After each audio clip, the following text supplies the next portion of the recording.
Swayam Prabha. Digital India. Educated India.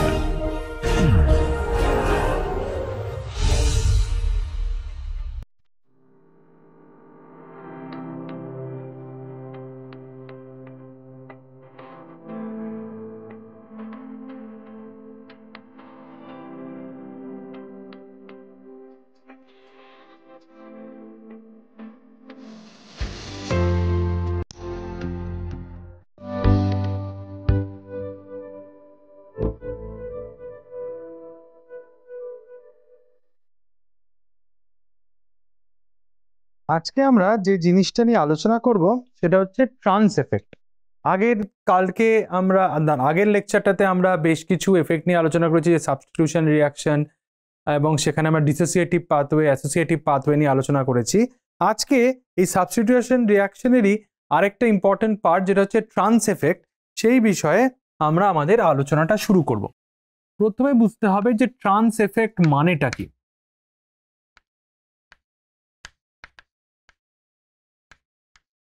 Trans effect মানেটা হচ্ছে যে এটা একটা ইলেকট্রনিক এফেক্ট, এবং এই এফেক্টে যে দুটি লিগ্যান্ড, সিগমা ডোনার দুটি লিগ্যান্ড যারা একে অপরের ট্রান্স পজিশনে রয়েছে, তাদের মধ্যে যে এফেক্টিভ ইনভলভমেন্ট সিগমা বন্ড ফর্মেশনের জন্য, সেইটার উপরে ডিপেন্ড করে এবং একে অপরের বন্ডকে উইকেন করার চেষ্টা করে।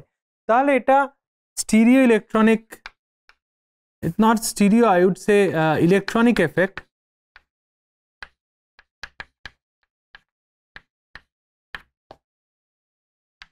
between two sigma donor ligands which are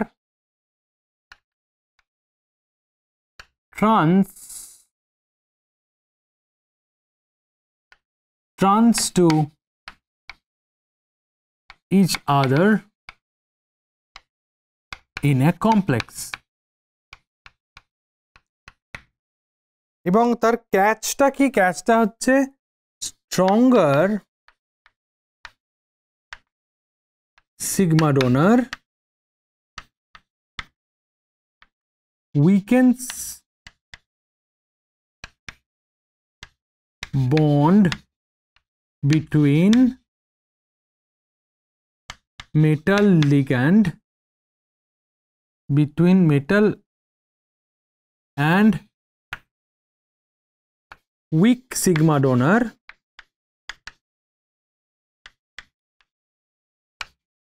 and help it to dissociate.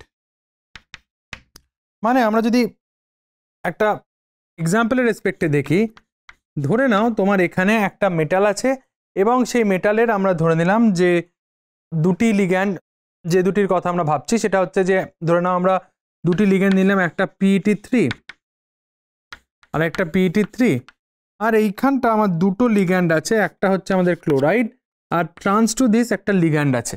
তো ট্রান্স এফেক্ট মানে বলা হচ্ছে কি, যে এল এর সিগমা ডোনার ক্যাপাবিলিটির ওপর ডিপেন্ড করে এই কমপ্লেক্সটা ক্লোরাইড ডিসোসিয়েট করবে কি করবে না, বা কত তাড়াতাড়ি করবে, সেটা খুব সহজেই আলোচনা করা যায়। আমরা ধরে নিলাম এই মেটালটা করে দিলাম প্ল্যাটিনাম, রাইট?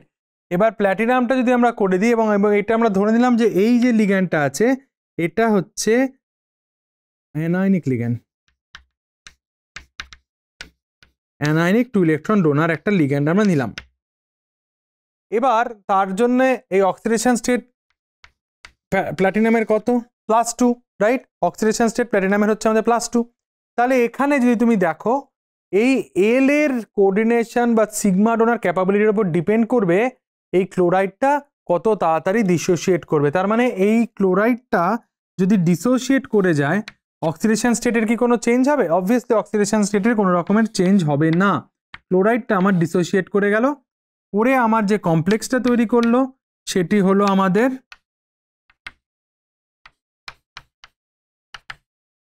এই এলটা রয়ে গেছে, রাইট?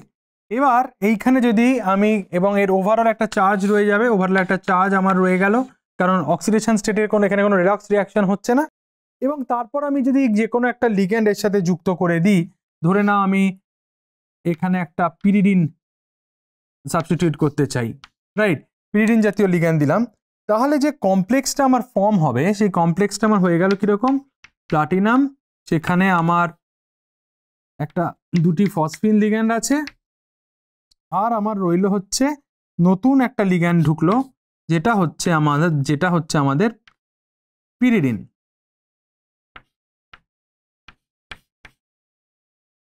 আন্ডারস্টুড? এবং সেখানে আবার আমার যে ওভারঅল চার্জ, সেই চার্জের কোনো চেঞ্জ হচ্ছে না, তার কারণ হচ্ছে পিরিডিন একটা হচ্ছে নিউট্রাল ডোনার।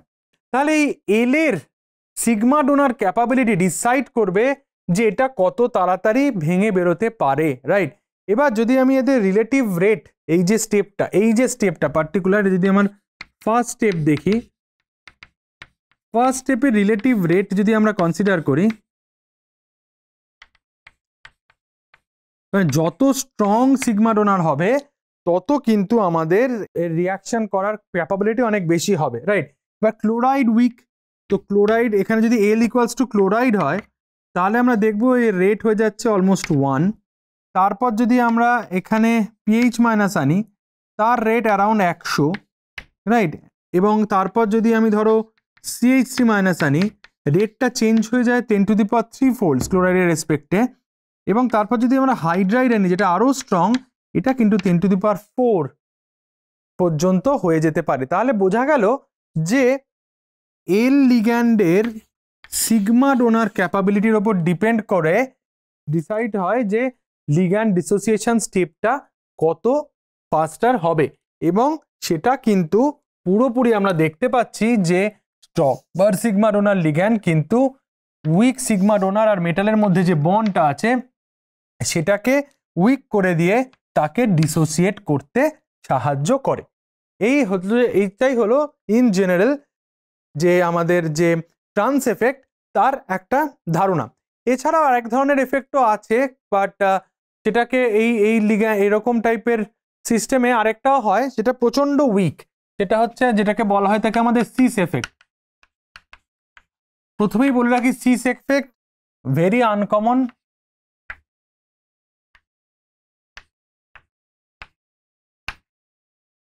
and negligible,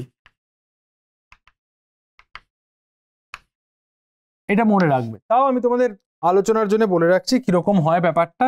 এই ধরুন আমি একই কমপ্লেক্স নিলাম যাদের এনভায়রনমেন্টটা একটু আলাদা, এখানে ক্লোরাইডই নিয়েছি, এখানে আইলি নিয়েছি, এখানে আমার PET3 আছে, এখানেও আমার PET3 যেমন ছিল তেমনই আছে আমার। তো এর পরের স্টেপে এই এল এর ওপর ডিপেন্ড করে যে স্টেপটা আমি করেছি, যেটা হচ্ছে যে ক্লোরাইডের ডিসোসিয়েশনের যে স্টেপটা, সেটা সিমিলার হবে, শুধু ক্লোরাইডটা আমার একটা সিস পজিশনে আছে লিগ্যান্ডটার রেসপেক্টে। তো সেক্ষেত্রে আমার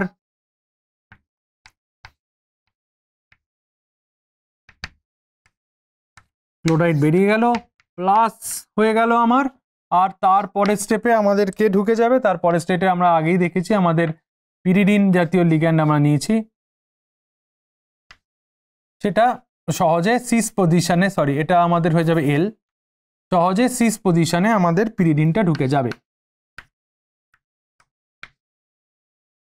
এখানে আমার পিরিডিন হয়ে গেল, আমি এটাকে পিওয়াই হিসাবে লিখলাম। এখানে আমাদের এল যেমন ছিল সিগমা ডোনারের উপর ডিপেন্ড করে PET3 এবং এদের যদি রিলেটিভ রেট, আবার এই ফার্স্ট স্টেপের রিলেটিভ রেটটা যদি আমরা কনসিডার করি, তাহলে দেখতে পাবো সেই একইভাবে রিলেটিভ রেট যদি কনসিডার করি তাহলে দেখতে পাবে যে এল ক্লোরাইডের রেসপেক্টে আমি আর বলছি না, ক্লোরাইড একই টাইপের হবে, রাইট। এই একই হবে কারণ দুটোর মধ্যে ডিস্টিংগুইশ করা মুশকিল। বাকি যে তিনটে আছে, ধরো তুমি PH মাইনাস, CH3 মাইনাস আর হচ্ছে হাইড্রাইডের মধ্যে যদি তুমি ভাবো, এদের যে রিলেটিভ রেটটা খুব একটা বেশি নয়, খুব একটা বেশি চেঞ্জ নেই। যেখানে আমরা ট্রান্স এফেক্টের ক্ষেত্রে দেখেছি এরা অলমোস্ট 2 ফোল্ড 3 ফোল্ড 4 ফোল্ডস বেড়ে যায়, সিস এফেক্টের ক্ষেত্রে কিন্তু খুব একটা চেঞ্জ হয় না। এই জন্যই এই এফেক্টটাকে আমরা খুব আনকমন বলে থাকি এবং এটাকে আমরা কিন্তু নেগলিজেবলই বলতে পারি। মানে কখনো যদি তোমাদের কোনো প্রশ্ন আসে, তোমার প্রশ্ন আসে তখন কিন্তু, এবং সেখানে যদি তোমাদের মনে হয় যে ট্রান্স এফেক্ট জাতীয় কিছু হচ্ছে এবং তখন কিন্তু ট্রান্স এফেক্টটাকেই কনসিডার করো, সিস এফেক্টটাকে কিন্তু কনসিডার করো। মানে তোমার যদি এরকম থাকে যে দুটি ল্যাবাইল লিগ্যান্ড আছে এবং দুজনেই উইকলি সিগমা কোঅর্ডিনেটিং, এবং তোমার যে আরেকটা লিগ্যান্ড রয়েছে সেটা খুব স্ট্রংলি কোঅর্ডিনেটিং, তোমরা কিন্তু সিস এফেক্টটাকে ইগনোর করে আমি তোমাদের বলবো ট্রান্স এফেক্টটাকেই আমাদের কনসিডার করতে। এর কারণও আছে কেন এটা হয়। তার কারণ তুমি দেখো, এটা যদি আমি একটা স্কোয়ার প্ল্যানার কমপ্লেক্স ধরে নিই, তাহলে d x square minus y square অরবিটালের রেসপেক্টে যদি আমরা ভাবি, আমি d x y d y z d x এর ওয়াই জেড আর এক্স জেড এর কথাটা এখন আনছি না, d x square minus y square অরবিটালটা থাকে আমার প্লেনের along the plane, right, along the corners of the plane থাকলো, সেখানে আমার লিগ্যান্ডগুলো এসে বাইন্ড করছে, রাইট। এবার একটা কর্নারে যদি আমার লিগ্যান্ড সিগমা ডোনার হয়, মানে লিগ্যান্ড যদি খুব ইলেকট্রন পুশিং হয় বা ডোনেট করতে পারে, তাহলে মেটালের ওপর ইলেকট্রন ডেনসিটি অনেকটা বেড়ে যাবে। এবং সেটা যদি তাই হয়, তাহলে যে ট্রান্স লিগ্যান্ডটা থাকবে, যেটা আমি এখানে দেখলাম যে ট্রান্স লিগ্যান্ডটা যেটা থাকবে, সেটা যদি উইকলি কোঅর্ডিনেটিং হয়, তার আর ইলেকট্রন ডেনসিটি ডোনেট করার মতো ক্ষমতা থাকছে না। তার কারণ আরেকটি লিগ্যান্ড যে কোঅর্ডিনেশন স্ফিয়ারে ছিল, সেই ইলেকট্রন ডেনসিটি অলরেডি ডোনেট করে দিয়েছে। সেটা যদি করে, তাহলে মেটালের এই ল্যাবাইল লিগ্যান্ডের ইলেকট্রন ডেনসিটির কোনো প্রয়োজন পড়ছে না। তার জন্য ওই বন্ডটা অনেক উইক হয়ে যায় এবং খুব সহজেই সেটা ডিসোসিয়েট করতে পারে। আচ্ছা, এরপর শুধুমাত্র কি ট্রান্স এফেক্ট কিরকম হতে পারে? ট্রান্স এফেক্ট একটা তো আমরা বললাম যে এটা সিগমা ডমের ক্ষেত্রে, এছাড়া আরেকটা আমাদের হতে পারে যেটাকে আমরা বলে থাকি পাই acceptor trans effect.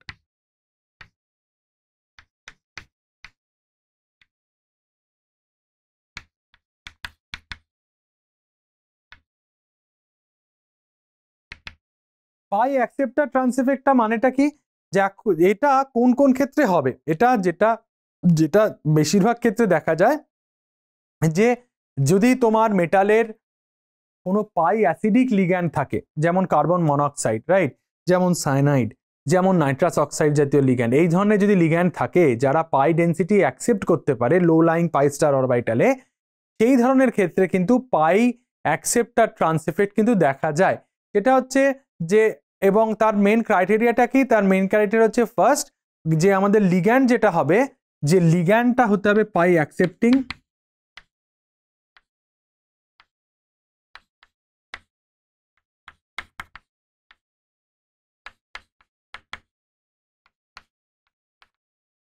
to facilitate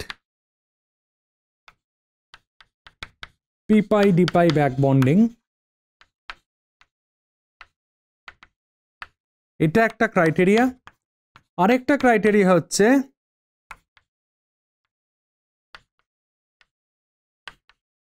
metal has to be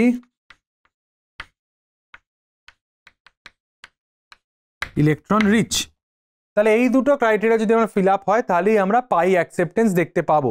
তার মানে ব্যাপারটা কি হলো? ব্যাপারটা হলো যে যদি আমার দুটি পাই অ্যাকসেপ্টার লিগ্যান্ড একসাথে থাকে এবং তারা যদি একে অপরের ট্রান্সে থাকে, তাহলে দেখতে পাবো আমরা ইলেকট্রন ডেনসিটি তারা মেটালের থেকে টেনে নিতে চাইবে।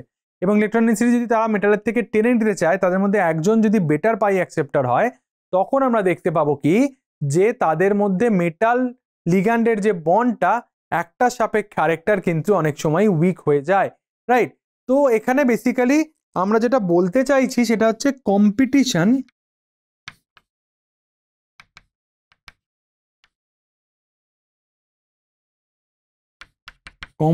বিটুইন পাই ব্যাক বন্ডিং, দুটি লিগ্যান্ডের মধ্যে, পাই অ্যাকসেপ্টার লিগ্যান্ডের মধ্যে যে কম্পিটিশন, তার থেকে যে ট্রান্স এফেক্টের জন্ম হয়, তাকে আমরা বলে থাকি হচ্ছে তাকে আমরা বলে থাকি হচ্ছে পাই অ্যাকসেপ্টার ট্রান্স এফেক্ট।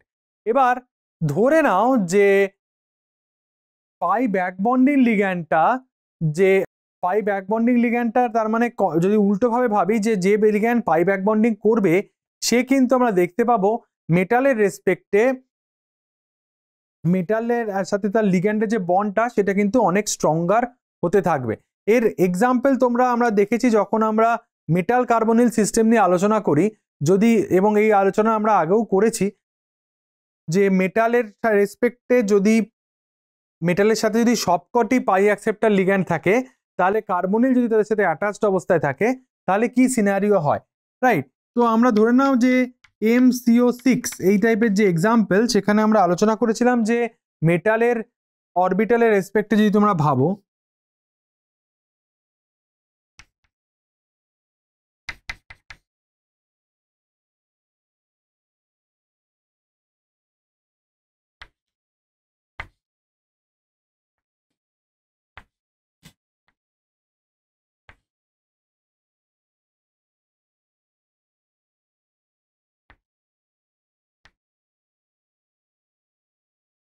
রাইট? এবার যদি এদের সিমেট্রি ম্যাচিং করো,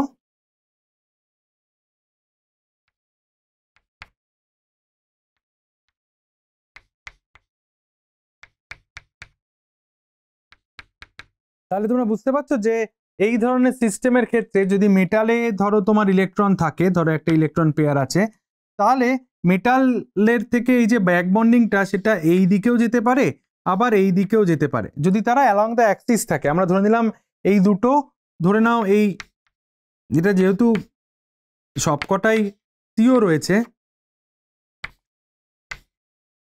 তাহলে আমরা বুঝতেই পারছি যে এক্ষেত্রে এই যে মেটালের ওপর তো বেশি ইলেকট্রনিসিটি থাকবে না, এবং সেটা সব কার্বন মনোক্সাইডকে ডোনেটও করতে পারবে না, তাহলে এক্ষেত্রে যে মেটাল কার্বনিল বন্ডটা তৈরি হয় সেটা কিন্তু অনেকটা উইকার হবে, কারণ সবাই পাই অ্যাকসেপ্টার লিগ্যান্ড এবং সবাই সবার সাথে কিন্তু কম্পিটিশনে রয়েছে। বাট যদি আমরা এরকম একটা সিচুয়েশন করি যে যেখানে আমরা দেখলাম কি একটি লিগ্যান্ড আমরা চেঞ্জ করে দিলাম হচ্ছে PME3 দিয়ে, তাহলে যে ঘটনাটা হবে সেটা এই বিষয়ে আমরা আলোচনা করেছি।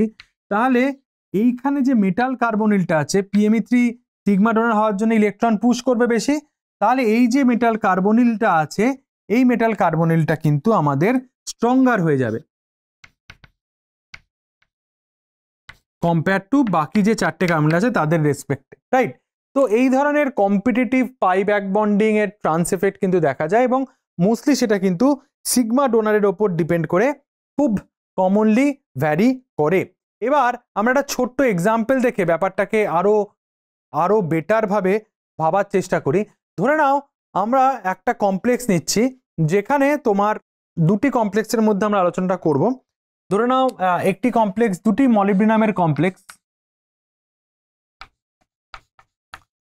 এবং এই দুটি কমপ্লেক্সেই যে পাই অ্যাকসেপ্টার লিগ্যান্ডটা সেটা কিন্তু আমরা ধরে নাও সেম রাখলাম।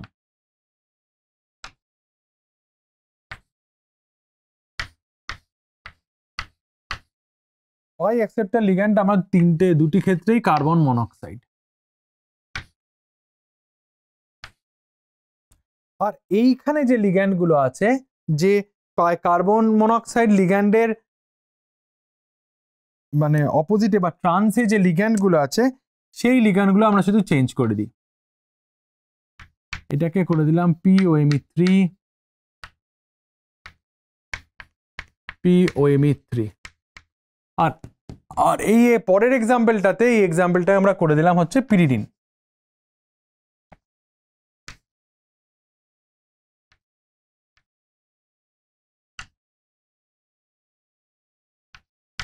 ওকে, এই দুটো এক্সাম্পলের জন্য মধ্যে যদি আমরা দেখি এদের পাই অ্যাকসেপ্টার লিগ্যান্ড সেম, তাই তো?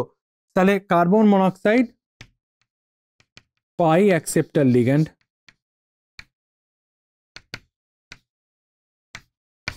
মলিবডিনাম সেন্টার এখানে কোনো চার্জ নেই, 0, তার মানে এটা D6, তাই তো? ক্রোমিয়ামের সিরিজ হচ্ছে, তাহলে মেটাল মলিবডিনাম 0 ই রিচ, এটা হচ্ছে ইলেকট্রন রিচ, তাহলে এর ইলেকট্রন ডেন্সিটি আছে, এই ইলেকট্রন ডেন্সিটি ডোনেটও করতে পারে, এটা আমাদের স্পষ্ট। কিন্তু এবার যদি আমরা ভেবে নিই যে এদের দুজনের মধ্যে পাই অ্যাকসেপ্টার পাই ডোনেশন ভাবো, তো সিগমা ডোনেশন ভাবো, মোটামুটি POMe3 যে সিগমা ডোনার ক্যাপাবিলিটি, এটা কিন্তু দুজনেরই অলমোস্ট সিমিলার। পিরিডিন এবং POMe3 sigma donor capability almost similar, তার মানে তাদের ইলেকট্রন পুশিং এফেক্ট দুটির ক্ষেত্রে কিন্তু অলমোস্ট সিমিলার। তাহলে ডিফারেন্সটা কোথায় আছে? ডিফারেন্সটা আছে যেটায়, সেটা হচ্ছে যে এই যে POMe3 লিগ্যান্ড, তাদের POMe3 লিগ্যান্ড তার কিন্তু একটা পাই অ্যাকসেপ্ট করার মতো ক্ষমতা রয়েছে, যেটা কিন্তু পিরিডিনের ক্ষেত্রে অতটা নেই। তাহলে POMe3 এই ক্ষেত্রে আমরা বলতে পারি যে POMe3 বেটার পাই অ্যাকসেপ্টর। POMe3 যদি বেটার পাই অ্যাকসেপ্টর হয় কম্পেয়ার টু দ্যাট অফ আমাদের পিরিডিন, তাহলে আমাদের কি ঘটনাটা হবে যে এটা তাহলে এবার কার সাথে কম্পিট করবে?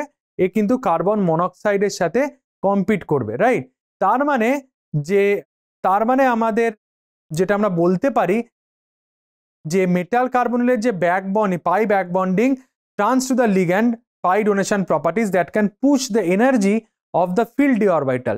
তার মানে এরা কিন্তু make a better pi donor to the CO। তার মানে এরা ফসফরাসের পাই সিগমা ডোনেট করছে। আবার যেটা দেখা যাচ্ছে অলমোস্ট বেটার পাই অ্যাকসেপ্টার লিগ্যান্ডের জন্য এখানে একটা কম্পিটিশন হচ্ছে। কম্পিটিশন হওয়ার জন্য যে ঘটনাটা ঘটবে সেটা হচ্ছে যে মোলিবডিনাম এবং কার্বনের মানে সিওর যে স্ট্রেচিং ফ্রিকোয়েন্সি, সেই সিও স্ট্রেচিং ফ্রিকোয়েন্সিতে কিন্তু অনেকটা বড় একটা ফারাক পড়বে। কারণ হচ্ছে যে ও কিন্তু মলিবডিনাম ইলেকট্রন ডেন্সিটি পুল করতে হেল্প করছে, রাইট, কার্বন মনোক্সাইডের রেসপেক্টে। তাহলে তোমরা দেখতে পেলে যে সিগমা ডোনার প্রবাবিলিটি এবং পাই অ্যাকসেপ্টার প্রবাবিলিটির উপর ডিপেন্ড করে কিন্তু মেটালের সাথে আরেকটা যে ট্রান্স লিগ্যান্ড রয়েছে তার কিন্তু স্ট্রেংথ বিষয়ে কিন্তু আমরা সহজেই আলোচনা করতে পারি।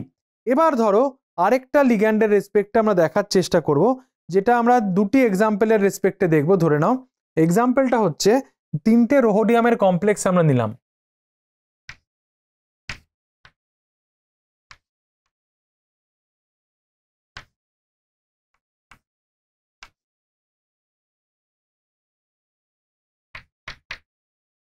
এটা একটা কমপ্লেক্স, এখানে আমার ধরে নাও তোমার লিগ্যান্ডে ওকে PH2 আছে। এটা একটা কমপ্লেক্স। আরেকটা কমপ্লেক্সে আমরা একটা সালফার ডোনার করে দিই।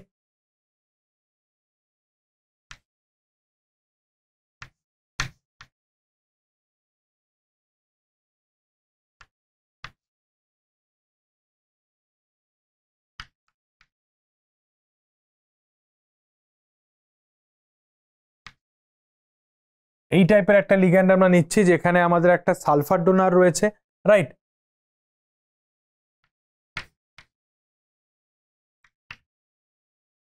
সরি, সেম রাখা দরকার। আরেকটা লিগ্যান্ড আমরা করে দিচ্ছি যেখানে এই জিনিসটা আমার সিমিলারই রয়েছে, শুধু একটাই, সরি এখানটা আমি একটু PPH2 হবে।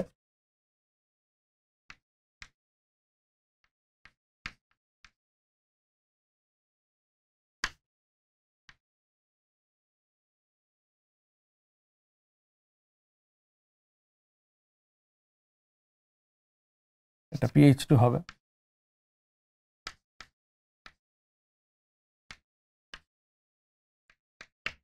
বাট এই তিনজনের যে ঘটনাটা সেটা আমি তোমাদের কার্বন মনোক্সাইডের স্ট্রেচিং ফ্রিকোয়েন্সিটা দিয়ে দিচ্ছি। এটার ক্ষেত্রে হচ্ছে 2011, এইটির ক্ষেত্রে 1987 ইনভার্স, আর এইটার ক্ষেত্রে আর একটু বেশি হচ্ছে 1983। অলমোস্ট দুজনের ক্ষেত্রে বলতেই পারো অলমোস্ট সিমিলার। এই প্যাটার্নটাকে তোমরা কিভাবে এক্সপ্লেন করবে, এই ধরনের কেসটাকে তোমরা কিভাবে এক্সপ্লেন করবে, রাইট? তাহলে এবার দেখা যাচ্ছে যে এই PPH2টা কিন্তু আমরা দেখতে পাচ্ছি যে আয়োডিন লিগ্যান্ড রয়েছে তার কিন্তু ট্রান্সে রয়েছে। তো এখানে ল্যাবাইল লিগ্যান্ডটা হচ্ছে আমাদের আয়োডিন, রাইট? তো আমাদের আয়োডিন লিগ্যান্ডের ট্রান্সে রয়েছে, কিন্তু P ডাবল বন্ড S এবং P ডাবল বন্ড O এই যে দুটি লিগ্যান্ড রয়েছে তাদের ক্ষেত্রে কিন্তু একটা ঘটনা রয়েছে, সেটা হচ্ছে যে এদের যে এদের যে লোন পেয়ার অফ ইলেকট্রন, সেটা কিন্তু ইলেকট্রন ডেন্সিটি অনেক বেশি ডোনেট করতে পারছে মেটালের ওপরে।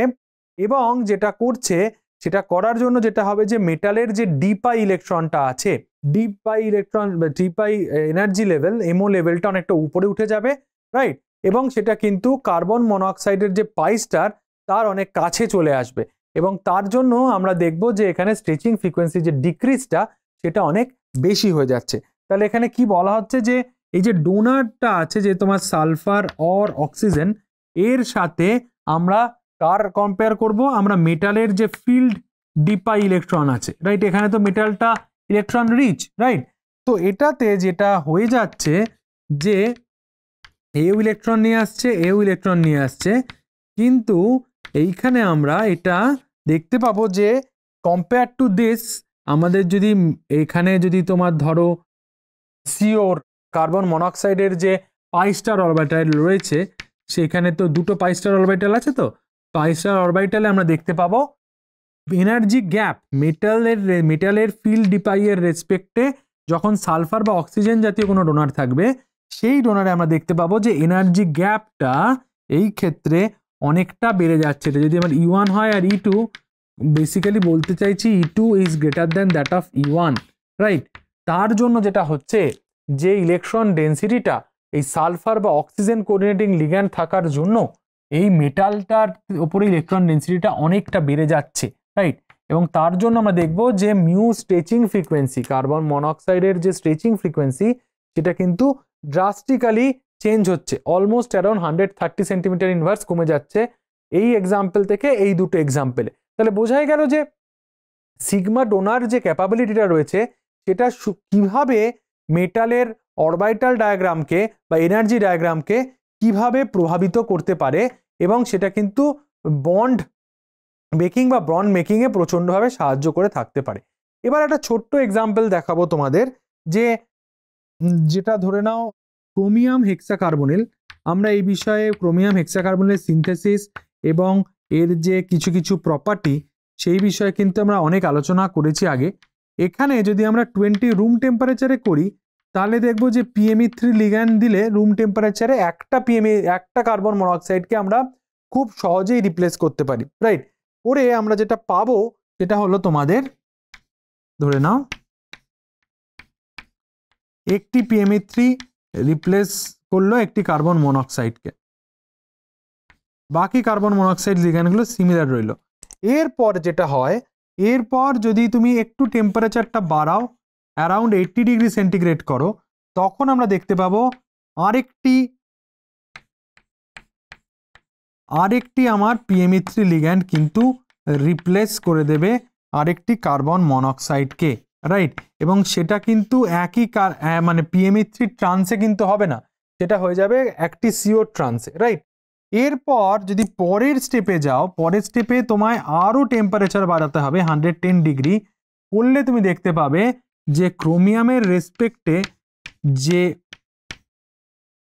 3টে কার্বন মনোক্সাইড থেকে যাবে এবং তার জায়গায় আমার চলে আসছে বাকিগুলোতে 3টে PME3।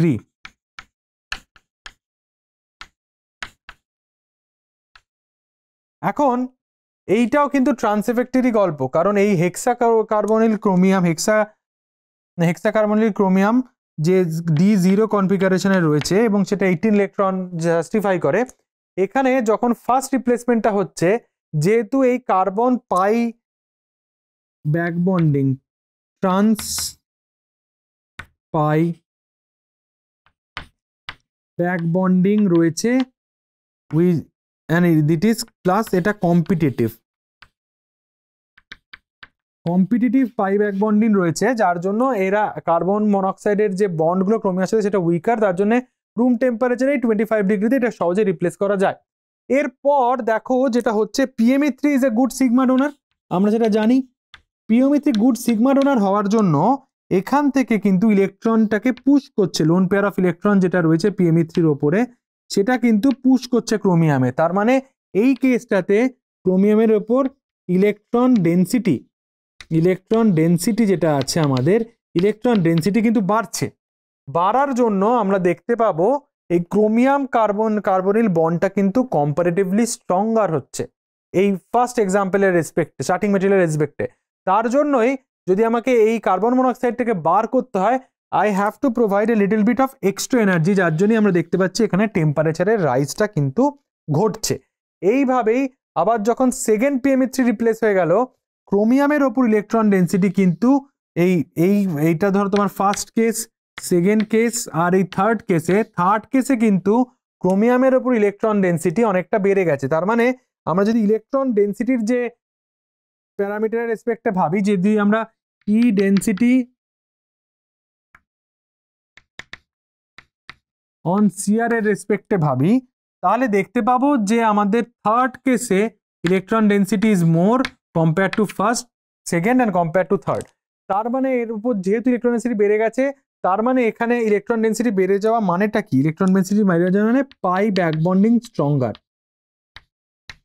পাই ব্যাক বন্ডিং বেড়ে যাবে। পাই ব্যাক বন্ডিং বেড়ে যাওয়া মানে মেটাল কার্বনিল বন্ড স্ট্রঙ্গার হয়ে যাবে। Metal carbonyl bond MCO bond stronger হয়ে যাচ্ছে, এবং যার জন্য আমরা দেখব যে গ্র্যাজুয়ালি তার পরেরটা যখন করতে হচ্ছে তখন কিন্তু আর রুম টেম্পারেচার বা 80 ডিগ্রিজে হচ্ছে না, we have to increase the temperature, এবং সেই টেম্পারেচারটাকে তাপটাকে কতটা বাড়াতে হচ্ছে? 110 ডিগ্রি পর্যন্ত বাড়াতে হচ্ছে। তাহলে দেখতে পেলে যে তোমরা ট্রান্স এফেক্টের উপর নির্ভর করে কিভাবে আমাদের মেটাল কোঅর্ডিনেশন কমপ্লেক্সে মেটালের reaction mechanism, reaction pathway change হয়। তো আশা করি এই আজকের এই ছোট্ট লেকচারটাতে তোমরা ট্রান্স এফেক্ট, যেখানে সিগমা ট্রান্স এফেক্ট রয়েছে এবং সেক্ষেত্রে আমাদের পাই ডোনার বা পাই অ্যাকসেপ্টার প্রবাবিলিটির উপর ডিপেন্ড করে মেটালের সাথে তার কোঅর্ডিনেশন এনভায়রনমেন্ট কিভাবে প্রভাবিত হয় একটা ট্রান্সলিগ্যান্টের জন্য, এবং সেটা কিভাবে ডিসোসিয়েটিভ অ্যাসোসিয়েটিভ পাথওয়েতে হেল্প করে, সেই বিষয়ে তোমরা ধারণা পেলে। ধন্যবাদ।